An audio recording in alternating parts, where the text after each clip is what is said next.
Okay, here we go. I'm fooling around with our website. I want to start talking about The General and His Labyrinth by Garcia Marquez by looking at one of our web papers, and that's Amanda Davidson's, who has written on her paper on Bolivar. And luckily it's just jam-packed with information, historical information. So Amanda, I hope you don't mind if we look at your site for a minute. Yeah, you don't have to do that. No, it's great. This is the whole point of these web papers, that they can fill in some of the historical and literary information. By the way, is everybody done now? I emailed back and forth. Melissa, you may yet not be done. Is that correct? Anybody else? I almost finished it last minute. Okay, so 2 people, is that it? Okay, goody. I'm almost done then trying to keep track of y'all. So that's, from my bookkeeping points of view, that's the point of view, that's great. Thank you to all of you who made revisions on your sites that I asked you to. I think maybe we strengthened a few. And Cody, I have your hard copy. Would you remember to come up and get it after class? Thank you. Alrighty, we're going to go to Amanda's on Bolivar. I point this out to you because there's no way that we can enjoy this novel by Garcia Marquez about the last few weeks of maybe months. I haven't counted up exactly the chronology. I think we probably could, but there's no way we can enjoy this tail end of a great political figure's career without understanding the references backward, because part of the way this novel is structured, as you know, is that it jumps back and forth. We're the very last weeks or months of this man's life. He's taking a trip from Bogota to Santa Marta on the Colombian coast. Refer to your maps of Colombia, please, or refer to the novel, which gives you the map of the trip that he is taking in this novel. And you'll see that as he goes along, this kind of final defeated hero's last journey, he remembers back to the great days of this battle and that battle, the Battle of Boyacá, the various battles that he has won. He remembers not only along the way where he stops what happened there earlier, but he also thinks back over his whole career. So we need to know his whole career in order to understand that. And it's typical of Garcia Marquez that he takes on a narrative structure of this complexity. I said earlier it's not a novel where anything happens much, but the fact is a great deal happens with these flashbacks. Garcia Marquez is a great one for comprehending the beginning, the middle, and the end in a single paragraph. And we'll look at that past-present dichotomy or dialectic, that movement between past and present that happens so often in the novel. I want to point some of that out to you. But first, the biography. We really just have to know what happens, and we've got it right here, and so we don't have to go into it too much. But we do want to look at some of Amanda's text. So we get his dates here at the beginning. I expect you to have those dates firmly in mind. Bolivar is the analog to George Washington, Benjamin Franklin, Thomas Jefferson, and a number of others. He embodies all of those impulses, plus one that we keep seeing in the novel, which is the impulse to be a dictator. Finally, to quit begging people to want liberty and impose liberty upon them. So we see in Amanda's biography here, I'm going to go to the end, down this paragraph here, that he declares himself dictator of part of the Gran Colombia that he wanted to establish. And so we, right away in the novel, get all this, people are glad to see this guy's taillights. They're glad to see him leaving Bogota, leaving town, leaving the country. He's headed off for Europe. He doesn't make it, as we know. But look what Amanda says. We'll just read it here so you're very clear on this amazing career of a man who had all of the liberal Enlightenment ideas in the world, and yet who could declare himself absolute ruler as well. It's a very interesting, let's say, interesting opposition in his character. And I think that's one of the things that Garcia Marquez is so fascinated with. One of the themes, if you want, I'm interested to see what themes you said, but this slippage, this easy, slippery slope between liberation, unification, democracy, and its opposites. And the dictator novel is a kind of subcategory in Latin American fiction, and there are so many of them by so many writers. This isn't a dictator novel. Garcia Marquez has his dictator novel called Autumn of the Patriarch, but this one nonetheless is interested in power. That would be probably the simple way to put it. So read the second to last paragraph here. This is not the end of the battle for Bolivar, but the beginning. That's 1813. We're really talking about his career over 2 decades, the teens and the 20s of the 19th century. This is not the end of the battle for Bolivar, but the beginning. Battle after battle ensued. Bolivar would spend the rest of his life fighting to free South America, taking and retaking territory from the Spanish and eventually from fellow South Americans. Taking and retaking territory from the Spanish. That's important. He beats the Spanish. We learn this in the novel. He beats the Spanish in one area. They come back. They beat him. He has to beat them again. Nothing like what we think of as the American Revolution against England, where little by little England got tired of this unruly bunch of people in the northeast of what became the United States and just said, okay, you guys go for it. They didn't keep coming back. Well, there was the Battle of 1812 where Britain made a nuisance of itself attacking Washington, D.C. But basically, Spain didn't want to give up these colonies. They were too profitable for them. And so this taking and retaking, I point out to you, we're going to see that in the novel. You'll remember it. He entered Bogota in 1814, recapturing the city from Republican forces. In 1819, he freed New Granada from the Spanish, and then in 1821, he added Gran Colombia. New Granada at that time implies what we now think of as Venezuela. Yeah. And Colombia is, well, the whole Nueva Granada was the viceroyalty of what is Ecuador, Colombia, and Venezuela, with a bit of Bolivia thrown in. Peru and Bolivia are part of the viceroyalty of Peru, New Castile, as it was called.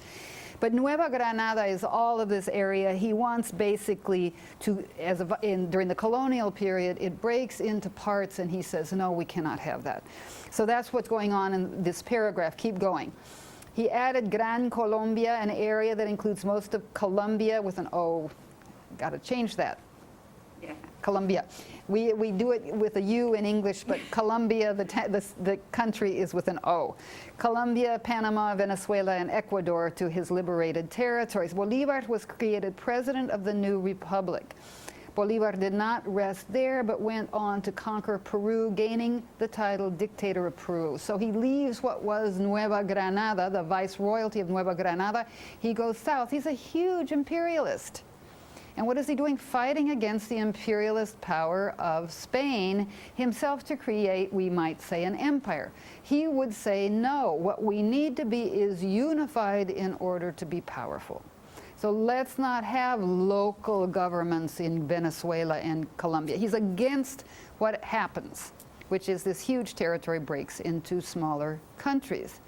In that sense, think of Bolivar as the analog of Abraham Lincoln.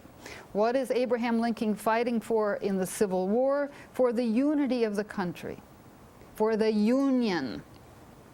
Remember, the South creates its own confederacy, meaning its own country. Jefferson Davis is in charge, he's president, and Lincoln says, no way, we don't recognize you, you're still part of us, and we'll fight to show you that you're still part of us.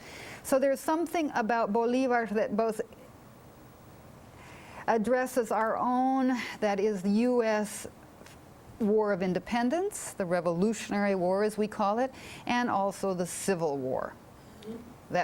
Because I would say that another huge theme in this is the theme of unity versus unification, or integration versus separation of territories. That's a political theme, but it comes up all the time, and Bolivar was the huge proponent of integration, that is, of a huge country that would be the territory you're looking at in the map here. So that's his dream. He doesn't make it happen. He begins, and that's where I think this phrase that we've just read, he fights his fellow South Americans as well as Spaniards. Because why? Because they want, the people in Venezuela would as soon be in charge of Venezuela. He says, no, you're not going to do that, and I'll fight you because you're still part of this larger territory. As we know, it's a dream that fails. That would be another theme you might have said. Huge disillusionment. I mean, this is a disillusioned character, if ever there was one in this novel. We keep hearing, and not to mention sick, we keep hearing about his failing health, his failing body. Lots of body talk in this book in not the most pleasant sorts of ways. But anyway, disillusionment. Keep going here at the end of the paragraph. We read that Bolívar was created president of the new republic. Bolívar did not rest there, but went on to conquer Peru, gaining the title dictator of Peru in February of 1824. On August 6, 1825, the Republic of Bolivia was created. We hear about that early in the novel, how he creates this country. Used to be part of Peru. Used to be called Alto Peru, High Peru. Now it's a separate entity. However, in 1826, dissent arose throughout the new republic, and Bolívar's new republic began to look even more tenuous. Let's keep going, because it's this end that we see so clearly, how the failed plan for unity or unification of this territory. Bolívar, in an effort to peacefully hold together his federation, held a constitutional convention in Ocana in April of 1828. The convention failed. Political and personal differences and interests won out over Bolívar's ideal of a federation of states designed to uphold the individual's rights. Underline that sentence. Don't mark on your computer screens, but underline it nonetheless, because that's what we see dramatized in this novel, right there. I'm going to read it again. Political and personal differences and interests won out over Bolívar's ideal of a federation of states designed to uphold individuals' rights. Bolívar proclaimed himself dictator of the republic in 1828 through the organic decree of dictatorship. Uh-oh. It's what we think, what seems so often to happen. Someone seems to have, in Latin America, a figure seems to have the country's best interests at heart, and then pretty soon there seems to be dictatorship. It doesn't work for him very well. The territory is too large to be a dictator of. Too many pieces to manage. So we get the organic decree of dictatorship. Right after that, Bolívar used this role as a means to reassert his control and authority and save his faltering republic. However, it made him extremely unpopular with his political opponents and led to assassination attempts on his life. We've seen several of those in the novel, haven't we? On April 27th, I'm sorry, I missed one sentence. The new republic continued to fracture, and uprising occurred throughout the territories. On April 27th, a disillusioned and saddened Bolívar resigned his position and prepared to leave for Europe in exile. He never set sail, and on December 17th, 1830, Bolívar died of tuberculosis in Santa Marta, Colombia. You can see on the map Caracas and Carabobo, which are important for the new Granada, but if you go over to the left, that would be to the west, you would find Santa Marta. Santa Marta is marked on our other maps. We can go there for a minute, and then I'm going to come back to this page. Let me just go to the map so we're real clear on what we're talking about. Or better yet, just look in your book, now that I think of it, which has a map at the beginning, so you can see exactly where this last trail, if you want, of this amazing man who, it said in the novel, it says anyway, rode enough horseback to have ridden around the world twice. He's an incredible figure. We forget about him in a way because it's almost like George Washington. He's so much the wallpaper for the area that we forget to look at him. But do look at your map just so we know what we're talking about. The novel starts, as does he, in Santa Fe de Bogota, called Bogota, the capital now of the country of Colombia, with an O. And we see the little dots that mark his trip down the Rio Magdalena. And in this sense, Amanda, you might say he did set sail. He just set sail on the river. He never set sail for Europe because he died in Santa Marta. And you can see Santa Marta. So look at Amanda's map and look at your own, and we'll add to the specificity of the map on the website. You can see here Caracas. It's a little different. It's drawn a little differently here. But here what we have is this inlet bay and then Santa Marta up here. And Cartagena, where our last novel was set, you'll remember, in the 18th century. So we've looked at a novel last time, Love and Other Demons, 18th century Cartagena. We dated it by references to Voltaire and Scarlatti. You'll remember that. Now what we're doing is moving into into the second and third decades of the 19th century, the whole movement for independence. Garcia Marquez is a radically historical writer. He's very interested in the history of Colombia, as we know from the novel we just read, and now from this one, and if you read any of its others, you'll see they're all working out an understanding of the Colombian past and the Latin American past, whether it's his dictator novel, The Autumn of the Patriarch, whether it's 100 Years of Solitude, which is all about Colombia during the 20th century. He never mentions the word Colombia, but it is. And so here now we're in this very particular part of history. Let's just look for a minute, and I want you to consult this site because I'm holding you responsible for all of this material. We get the early part of Bolivar's military and political career here starting in 1808. I'm going to let you look at that yourselves. Without him, it's clear, eventually, the Spanish territories, Spanish colonies in the Americas would have become independent, but in very different ways. And it was just a single leader of so much that we have to say that he's one of those great men who changed the history of a part of the world. Okay, Bolivar and the earthquake. Now here Amanda's done a nice job of picking up, and I want you to do that too. In fact, now that I'm thinking of it, I brought Faces and Masks with me. Will you bring that on Thursday? Because I want to cross-reference what Galeano does with the characters, with Manuela Sainz, with Santander, with Bolivar. Let's see, who else? Oh yeah, Simón Rodríguez, his teacher, whom we hear referred to in the novel, and whom we know that Galeano revered. We looked at one of the passages on Simón Rodríguez when we were looking at Faces and Masks. But there are about a dozen entries in Faces and Masks on Bolivar. Amanda has chosen to give us one, and it has to do with a particular event, which is a terrible earthquake, the earthquake of 1812.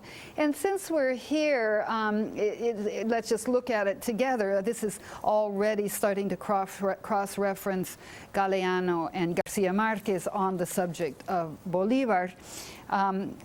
Amanda writes here, one episode at the beginning of Bolivar's military and leadership career, which is synonymous with both Bolivar's skill as an orator and his ruthlessness as a military man, is the tale of Bolivar and the monk. Eduardo Galeano focuses on this particular moment in Bolivar's life in his literary mosaic, Faces and Masks, the second part of a trilogy which makes up the epic Memory of Fire. Amanda, when you go back, will you give me a comma right after masks, please? Thank you. We set off, as we say, titles, meaning that you put them between commas. We don't need to read this together. I'm going to ask you to look in your index, in Faces and Masks, and look at the Bolivar passages. We're going to look at several of them next time because it's fun to see two approaches to this mythic figure. And by mythic, remember, I mean larger than true, or true, in the sense of culturally accepted. Remember, my favorite definition of myth is stories that a culture tells about itself to know who it is and what it is. So every culture has myths. By that, I don't mean lie, I don't mean something less, I mean something more. Mythic proportions to me mean someone like Bolivar, or even Garcia Marquez, as he's become a mythic figure himself with the importance of his work. Amanda gives us this wonderful passage. You'll remember it, where he goes in and tells people to calm down after the earthquake. And look at the end. What she does for us is something interesting. Since we're here, we'll look at it. Vengeance roars the scourge of Christ. This is the monk, and his accusing finger points at the patriot officer, who, arms crossed, contemplates the scene. The crowd turns against the officer, short, bony, in a brilliant uniform, and advances to crush him. Simón Bolívar neither implores nor retreats, he attacks. Sword in hand, he plunges through the frenzy, mounts the altar, and with one blow topples the apocalyptic monk. The people, silent, disperse. Well, that's pretty dramatic. What's interesting is that Amanda, who's married to a Venezuelan, if I may say so, therefore being more steeped in a way in Bolívar than you might... My husband's favorite is kind of his hero. Yeah. Push your button and say that again. That's so interesting, yeah. It's my husband's kind of hero. Yeah. So I was getting lots of I was getting lots of insight. Yeah. So look at what she says. This is Eduardo Galeano's version of events. It ends here. He decapitates this monk. And he ends the short, violent glimpse of the young Bolívar with the people leaving in silence. However, for others, such as the Venezuelans, this particular episode ends with Bolívar making a famous speech. And so this story is told, but it's told in another way, popularly, in a way. You cited Lynch, one of your sources. But Bolívar, distrustful of the church and its minions, found himself fighting the priesthood and nature to rally his people in the aftermath of the earthquake. Bolívar felt the church and priests were unjustly scaring the people and using the opportunity of the quake to reinstate Spanish rule. Bolívar's speech was one of defiance and unity, and as witnesses have stated, he went on to declare, "We will fight nature itself if it opposes us and force it to obey." So you can see this man is not going to be deterred by anything, even nature. So I love that gloss on the story. I hadn't heard that, and so I was glad to have it. Bolívar's legacy, I'm going to let you look at yourselves, but will you please, there's a lot of information. And then nicely, Amanda goes on and talks about the novel that we are now reading. And so I'm going to have you look at that yourselves, and then the bibliography, anybody interested in going to the site. So this is really a very nice website, and since it comes in so handy right at the moment, I appreciate your putting it up. So we go back to the home page, and we'll have this nice idea of this apparently very slight man. It's interesting, even in the passage that you quoted from Galeano, his physical structure is noted, I guess because he was so small and seemingly delicate, or something that keeps getting brought up. Did you notice in the book he has like multiple names? He's called like Skinny Shanks by people, and then he's called Iron Arse because he did so much, traveling. Right. And they really go back again and again to the fact that this man was so small. I mean, even his feet started to shrink at the end, which I thought was really interesting. Yeah, how interesting. And let's see, from the dates, I haven't really calculated how old he was when he died. Tell us that. Oh, goodness. We have to, how many? 47. Oh, 47. Thank you, Billy. Yeah, super young by our standards, and even by standards of the time, really. So what a guy. They said at one point that he looked like he would be his own father. Yeah. Yeah, Garcia Marquez, one of the themes, I mean, there are millions of themes. One of the themes is the terrible fact of aging and sickness, and I mean, this disillusionment, but this man who's been so powerful and so incredibly effective politically, at the end, that would be another theme of the futility of it all. Just look at this guy and don't think that being important and powerful is going to do you any good. You're going to end up dead nonetheless, a kind of memento mori, if you want.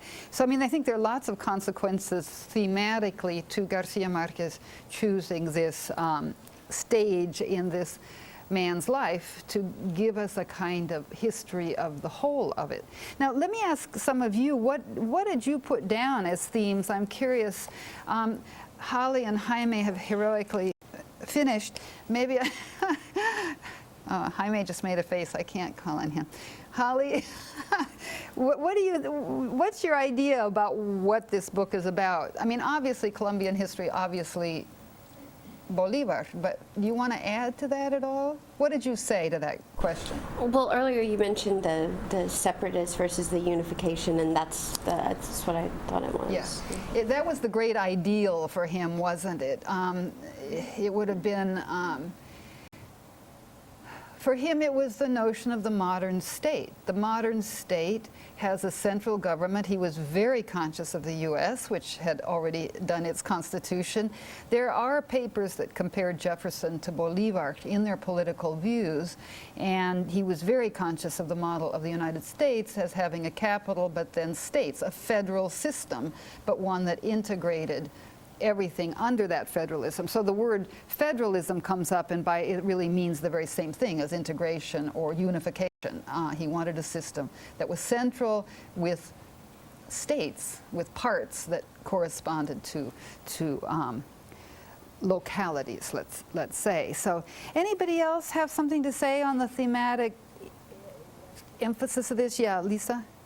I said that one of them would have been his greatness as opposed to his humanity, just the over and over, the unity versus the decay, the unity both on the political forum, but then the decay, you know, the minute he leaves, it sort of falls apart.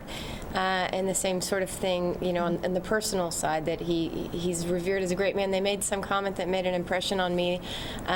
Someone touched him, and they said that they were amazed that he felt so, like they could feel the blood coursing through his veins or something like that. Like he just felt so strong and amazing. The life force in him was so amazing, and yet he was this shriveled person. Little So what would you call that if we had to put that in a kind of nutshell? It would be the disjunction between power or the distinction between vitality and integration on the one hand, and disintegration and, let's say, moribundness on the other. I wrote greatness and humanity versus humanity. Okay, greatness versus humanity. Okay, that would be, and by humanity, what do you mean again? You mean all of the very you know, real aspects of his personal self. I mean, his. Okay, I get it. Yeah. Okay. So somehow the public person versus that individual who still puts on his pants real guy, one leg right. at a time. Yeah. Yeah. Yeah. As somebody famously said, who was that? Harry Truman, I think, says, "Well, he says, how do you feel, Mr. President, to be president?" He says, "I still put on my pants one leg at a time." In other words, one foot has to be on the ground. Yeah, okay, any other comments about that question? I mean, I began to wonder myself, as I said, rarely do I put a book on the syllabus that I haven't read, but I've been wanting to read this one for a long time, and just as a great fan of Garcia Marquez, I did. And I must say, I mentioned to Amanda that I've been a little disappointed, but I'm giving it time because things occur to one, and especially as we look at it together, maybe I'll like it better. So for that reason, I kept asking myself, why is all this specificity? You know, we hear so much about the details, both in the present and the past, that we wonder what's the larger issue. And so that's, I guess, but then after a while, of course, you get it. And part of it is the choice of this figure as an old man. Yeah, Stephanie. One of the themes that I picked up on for me, I thought, was like loss, because I mean he's older and he kind of seems to have lost. He's ill, he's weaker, he's not as strong, and because of that loss, it seems that it's more important to have memory. I think that's why the memory keeps coming up, to show you in contrast to what he was. Yeah, that's a nice point. Thank you. Yeah, I was going on about disillusionment, but loss is really a different thing, and loss is connected absolutely in this novel to memory. That's that whole past, present, back and forth thing that I was talking about. Thank you. That I think memory would be one of the themes. Memory, because that's all you end up with in a way. And you know, even if, and that's something to be said, something that we might say about old age generally. You all are so young. I'm not that old yet. Now I do start to think of my life as well. When I raised my kids, that was a part of it. Then there are other parts, and I say, well, you know, those.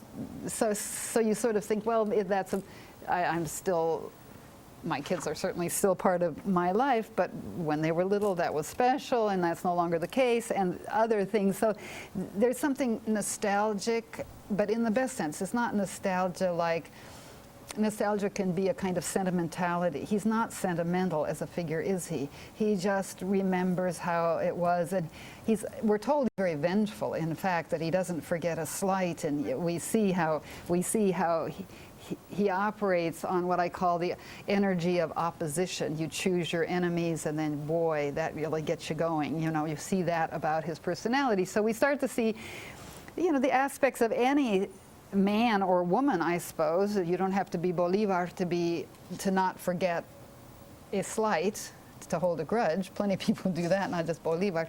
But thank you, Stephanie. I'm glad you mentioned that. I think that's important. The theme of loss and the theme of memory as counterparts, really, one to the other. Yeah. I think it's interesting, if you're talking about loss, that they do say that he never forgets a negative gossip about him. Yeah. But they do say that he sort of left a trail of, you know, gold and books and all kinds of things in every place that he was, that he's forgotten them. And they mention that when they get to a point about a 30-pound of gold breastplate that he sort of happens upon. And that's, you know, sort of his now again. But things that would be of significant, it seems, material value, that's not really what's important to him. Yeah, okay, thank you. Yeah, interesting. Yeah. No, it's sort of the political labyrinth. This labyrinth is not in the title of this novel for no good reason. Labyrinth implies a complexity that is uncomfortable. You say, oh, it's labyrinthine. It means, oh, God, I couldn't figure it out. There were so many ins and outs and so forth. Yeah, Amanda, tell us.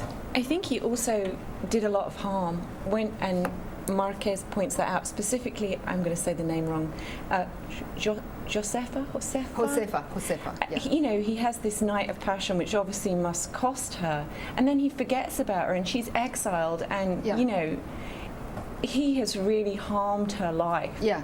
As he seems to have harmed a lot of other people's. Yeah. And it's kind of like it's, you know, when he regains his memory, he's finally seeing, you know, okay, I liberated all these people, but I didn't always bring them good. You know, there's a group of women that say, you know, we're losing, and he says, well, you've got to give more for the unity, but they're losing. Yeah, right. Yeah, thank you. That might be part of the humanity aspect that you were talking about, Lisa, that as an old man, you know, he's not fighting battles, he's remembering them, and in that process of memory and retrospection and even introspection, we sense that he's terribly introspective.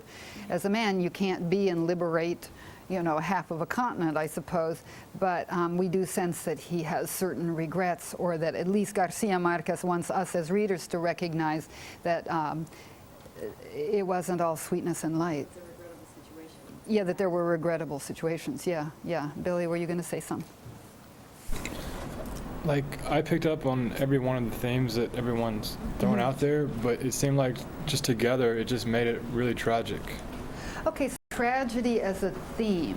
Just for for example, losing the breastplate, or and you know, that could be a theme of loss, just like the loss of power to counteract with his delusions of grandeur. Because at the beginning of the book, if you know nothing about him, you think he's an old crazy guy. He thinks he's really important when everyone else hates him. Yeah. But you know by his history that, you know, he did a lot. Yeah. Just to put it, you know. Yeah. So that demonstrates the loss. But like you said, the loss of breastplate, or when he finally heads out to leave on his journey from Bogota, they talk about his entourage and all the stuff he has with him, and it sounds impressive. And then he throws in there, but it was nothing compared to how when he came in. And then he has trunks full of like 600 books in other cities where every time he had this great triumph, he conveniently throws in how he left something there. Yeah. So he's leaving little bits and pieces, and it gets to the point where like memory is important, but it's not important because that's all he has to hold on to. It's almost like that's a curse, that he has to see the contrast between how he was and how he is, and he left parts of himself all over the place. Yeah. So ultimately, you're looking at the kind of downfall of a great man.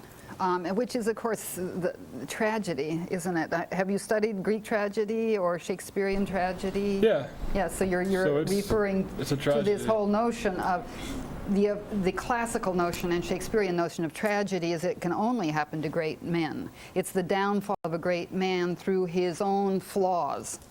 That's what Greek tragedy is.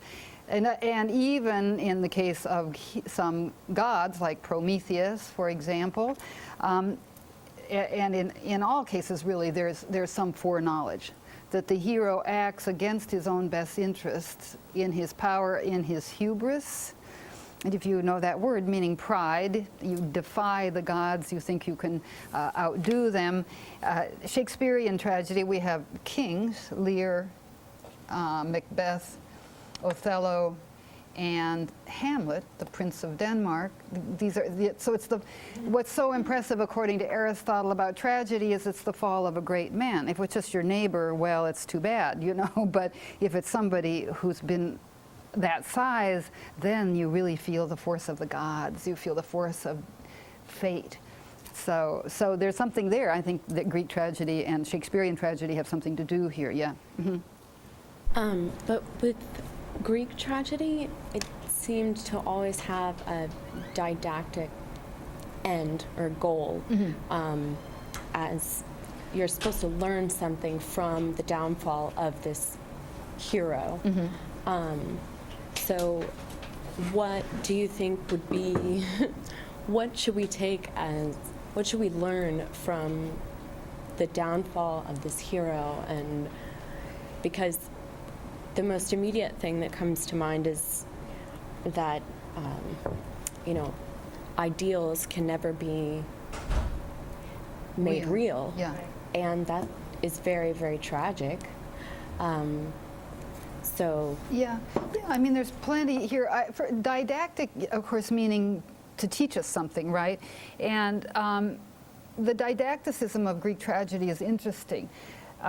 It is to show that, as Shakespeare says in, I guess, Lear, that we are as flies to boys, they kill us for their sport. Remember that line? That human beings, we may think we have agency, we may think we can choose, but tragedy, Greek tragedy and Shakespearean tragedy reminds you that there's a larger force at work. Even though by the time you get to Shakespeare, you can talk about Lear's silly mistakes with his daughters and how he ejects Cordelia, you remember, in favor of the two daughters, Goneril and Regan, who suck up to him and so forth. So by the time you get to Shakespeare, there's already not that quite that same sense of fatality. But start there. I mean, if you're wanting, Julie, to try, and I think it's a very good question, you're wanting to try to make a closer analogy to tragedy and this novel, saying what is it we're supposed to learn from this novel? Well, part of it is you learn that grandeur doesn't last, isn't it? That the great fall, and that's what you learn from Greek tragedy too. And you might even want to say that it is through some sort of circumstance, now not divine agency. I don't think Garcia Marquez thinks that Bolivar was struck down by God, far from it, or that somehow God was against his enterprise. That doesn't enter into it so much, but simply indeed that he was overweening. That's a word that gets used with Greek heroes, tragic heroes, that they overreach, that they are prideful, and pride goeth before a fall. So there's something here, I think, that could be said that we as readers will say, now don't you try to conquer half of South America or you're going to end up here. But it is at least to show that he is, his ideals were his stomach was larger, your eyes are larger than your stomach. His eyes were larger than his political power. So I think, we can say that I don't think of this novel as particularly didactic, except maybe to teach readers something about Bolivar, whom he clearly admires as sort of mean-spirited and unattractive as this character is. It's clear that Garcia Marquez is fascinated by him and interested in thinking through how this kind of life well, this grandeur ended in this way. So, but I think that's an interesting question. The effect on the reader, maybe not just what we learn, but also what we feel as we read about this figure. Yeah. I felt like that aspect of tragedy, for me, the nutshell was Bolivar saying, I brought them independence and they didn't know what to do with it. They didn't want it. So, you know, for me, that puts it right in the nutshell. He was thinking that this is all his big grand plans, but he had no, well, I don't know, he had no follow through, he had no whatever, it wasn't what they wanted. He wasn't connected to the people or the whatever behind it. He had so many enemies and so much competition for the power. Yeah, that's right. That he didn't have enough grassroots buy-in, let's say, because he had some support. And of course now at this point people are just worried he's going to try to make himself dictator of the whole thing. That's why they're happy to see his retinue leave Bogota, and furthermore why they vote against him to a man. Remember the early vote when they elect Santander, who's not even on the continent. He's in Europe. We'll look into Santander a little bit more, but the main opposition at this point is, and there is one entry in Faces and Masks on Santander, in fact two, and I want you to look at those. Francisco de Paula Santander. If you know Colombia, you know there's a huge region in northern Colombia called one of the departamentos, meaning states, called Santander. So it's not that he's a forgotten figure either in Colombia, far from it. So I was interested in your comment, Amanda, a while ago, pursuing the issue of structure and style for a minute. We've just pursued the issue of character, haven't we? And the issue of theme, content. Let's look at the way this is structured. You made a comment, Amanda, about the lack of magical realism. You wanted to say something about that? Well, you know, everybody had kind of said that it was, and you had said that it wasn't so enjoyable. And one of the things that I noticed was there really wasn't magical realism in this novel. I mean, there were hints when he sees the woman in the courtyard that nobody else sees, and his dreams, which were kind of crazy and everything, but not the magical realism that we have been led to expect from Marquez. Right. Yeah, so there is something to that. And I don't want to speak for all of you. This may be your favorite novel. In fact, I have a Mexican friend who loves Garcia Marquez, and this is his favorite Garcia Marquez novel. So it just happens in a way that I'm not yet as taken by it as I hope to become. But certainly our expectations for Garcia Marquez are that there would be more magical realism. I mean, Billy, you were the one who said a couple of times ago that you expect from all Latin American fiction a level of magical realism because of the Catholic belief systems or whatever. Do you find it in here? No, I don't, but I thought that was kind of the point. All this is about contrast, how great he was and how he's fallen. Yeah. And like, what have you done for me lately is kind of the attitude everyone has with him, because he was foolish enough by his own flaws not to politic more. Yeah. On the right way up. But that wouldn't be magical realism. That would be just bad politics. No, what I'm getting at is I think that if you had that magical realism element into this, it just makes it, with not having it, makes it just more plain and more stark, more realistic, more true, which kind of puts the light on the fact of look where he is now, all old and grizzled. And clearly Garcia Marquez chose not to have magical realism in this novel because he wanted to make it a realistic novel, let's say. Yeah, I mean, and for reasons such as you're suggesting, that it makes the political pathos of it, the pathetic aspect of this fall from greatness, the more emphatic, let's say. Though you do read The Autumn of the Patriarch. It's a hard book to read. It has chapters that have one sentence in them. It goes on and on without paragraphs. And it's about this mythical dictator who's never named. And that's a pretty potent indictment of bad politics, too. So, I mean, I think it can be done in magical realist fiction. But anyway, I just picked up on Amanda's comment, and thank you for yours. This is just a novel where Garcia Marquez chooses not to do what we expect him to do, and so that may be part of what surprises us. It does seem that there's so much. Could you put your hand down, Julie? Thank you. Until I'm done talking. Thanks. it does seem that there is a bunch of surface detail. And you can say, well, there is in magical realism too, but this is, it seems to me, it takes it very far. We learn what he eats. We learn whether he sleeps or whether he doesn't sleep. I mean, there's a great deal of realistic detail here. So I was getting impatient, I think, with that. Yeah. Other comments on the style? Yeah, Julie, did you want to make a comment on that? I don't know how many of us have read 100 Years of Solitude, but just the title, The General in His Labyrinth, reminds me of one of the characters in the Labyrinth, in 100 Years of Solitude, who is Colonel Aureliano Buendia. Exactly. Yeah. I can never remember. He's very reminiscent of that character. I think you're right. And at the end, he closes himself in a closet almost, and seems to have lost all feeling and be totally detached from his family and the real world. So it's... Well, maybe you're thinking of the patriarch, Jose Arcadio Buendia, who's tied by his family to a chestnut tree and mumbles in medieval Latin, we're told.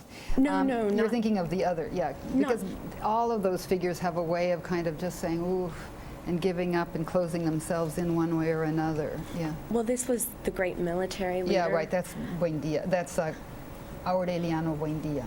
And it seems a theme in what I haven't read Autumn of the Patriarch, but a contrast between a political figure who is so much in the public realm and always on the move, traveling a lot, making connections, and then contrasted to solitude at the end of his life. Yeah, there are lots of echoes. I think you're right. The difference is this is realism and that is magical realism. And it would be very interesting, I mean, that would be an interesting final paper to talk about, to compare Bolivar to a number of male characters in 100 Years of Solitude, because all of them suffer in a way from this ridiculous illusionment that becomes disillusionment. But those characters have no interiority. This character we do sense, as in realistic fiction usually, that we know a bit about what kind of a guy he is. With the figures in 100 Years of Solitude, it's really different, but we don't need, how many, I know Ashley has read 100 Years of Solitude, a number of you have, If you haven't, do so. It's a very great novel, very different from this one, but yet with echoes such as Julie is suggesting. Yeah, Stephanie? I wanted to make a comment about the narrative and how it was really slow moving. Yeah. I felt as though I was kind of on the journey with them, because you just wait for him to die, and I think that it was very fitting that it was very slow and there was not a lot of action. Yeah. And there was it fit the story for me. It really did. Yeah, thank you. That's very nice. And of course, that's what I was fishing for. What you've just said on that third quiz question is the nature of the structure is a journey, and what keeps the narrative moving is the journey itself moves, and so the reader moves along with this very slow moving caravan, let's say, and then on the river and so forth. Until about 1955 or even later, the Magdalena River, the river that he's going down, was the only way you could get from the coast to the highlands. Bogota is, oh dear, Bogota is 12,000 feet high? No, 9,000 feet high. It's the third highest capital. It's in the Andes, right? It's cold and gray a lot of the time. And of course the Colombian coast, since it's so near the equator, is very hot. So you have the coastal Colombia, and then you have the Andean Colombia, and we watch that progression from the cold. And we see it. Remember when he gets to Monpos, M-O-M-P-O-X, or it's M-O-N-P-O-X. Let's look at our map and make sure. Monpos, they say. M-O-M-P-O-X, someplace in the middle of the novel, he gets there and it's hot. That's along the Rio Magdalena. By the time you hit what is the floodplain, coming down out of the Andes into the coast, you get hot. And remember, he registers that. Yeah, Karsna. There was A show on a travel show about that this past week, and that's exactly where they were. And she was trying to show in the Travel Channel like how she had to change her wardrobe within like an hour or so trip. And she said the weather changes are that extreme, and it doesn't get milder as you go up there. It's like one extreme to the other. Yeah. And she just was talking about how that was really weird because it doesn't really happen like that anywhere else in the world. And I just think that was coincidence that I saw that this How weekend. funny, yeah. And did you get to see Montpos? That town, Mompox? I see it's pronounced oddly, Montpos. Yeah? I couldn't, well, she kept saying it, but she was kind of, she would mumble every time she said. Yeah, Montpos. Yeah. It wasn't just. It's supposed to be great. I've never been there and I want to go. That's why I was asking if you, yeah. She was staying in a hotel where like, it's like a house, like somebody. It's a hotel. You stay there and they have service, but it's a house. Yeah. Like somebody rented it out for that purpose. I see. But it looked really pretty. So. Yeah, yeah. Again, I'll tell you, we're almost out of time here, but I'll tell you, relevant to your point, my own experience in the Peace Corps in the late 60s in a village in Colombia at 4,000 feet, coffee growing area region, southwest of Bogota, almost straight west of Bogota, but over 2 Andean chains. It took 9 hours by car to go that distance. It was a very long way away in those days, probably better highways now, I'm not sure, but the people in our town, when speaking of seasons, I'd say, now let's see, when would, it'd be hot here? When would summer be? Because I was trying to figure out how that was.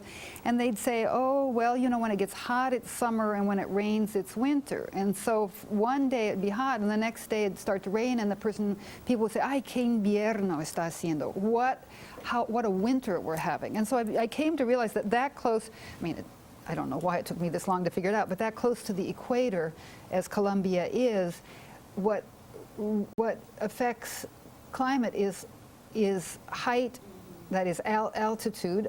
You can roast at the coast and you can freeze in the mountains, and also just the cycle of rain. So it's a very interesting and different thing from the northern hemisphere, let's say, or at least the U.S., where you figure you can count, used to be able to count in Michigan on snow in December, for example.